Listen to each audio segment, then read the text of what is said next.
আমাদের মাঠ নাই, মিটিং করার জায়গা নাই, তো রাজপথেই করতে হয়, রাজপথে তো দাবি জানাতে হয়। তো বন্ধুরা আমার, আমরা হেলেন জেরিনকে চাই, আজকে স্লোগান দিয়ে জানিয়ে দিলাম আমরা ঘামে ঝরে আছি, এই ঘাম আমরা ঝরাতেই থাকবো যতক্ষণ না পর্যন্ত হেলেন জেরিনের মনোনয়ন নিশ্চিত করতে পারি। এই একমত থাকলে যখনই মোবাইলে খবর পাবেন, এইভাবে তো বাড়ি বাড়ি গিয়ে বলা সম্ভব নয়, তখনই চলে আসবেন দলের দায়িত্ব নিয়ে, দলকে ভালোবাসেন এই অভিপ্রায় নিয়ে মাঠে চলে আসবেন প্রতিবাদ জানাতে অথবা মিছিল করার জন্য। আমি কষ্ট দিতে চাই না আপনাদের, হেলেন জেরিন খানকে চাই, এটা আমরা জানিয়ে দেব।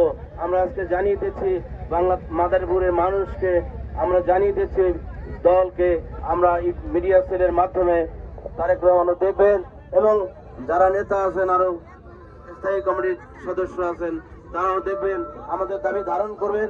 না করলে মিঠে ঘোষণা দিয়েছে, আমি ঘোষণা দিচ্ছি যে আমরা লাগাতার আন্দোলন করব প্রয়োজনে।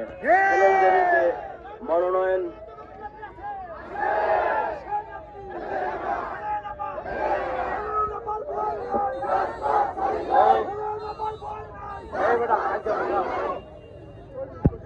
আমরা যারা আজকে মনোনয়ন চাচ্ছেন তাদেরকে আমরা সাধুবাদ জানাই যে দলের মধ্যে লোক আছে যারা মনোনয়ন চায়, অন্যায় নয়, বিবেচনা করবে দল, তো সেইটাকে শ্রদ্ধা জানাতে হবে, সেটাকে গ্রহণ করতে হবে, করে আমাদেরকে সামনের দিন এগিয়ে যেতে হবে এবং ধানের শীষের বিজয় নিশ্চিত করার জন্য সকলকে ধন্যবাদ দিয়ে আমি আমার বক্তব্য শেষ করছি। মাদারীপুরের মাটি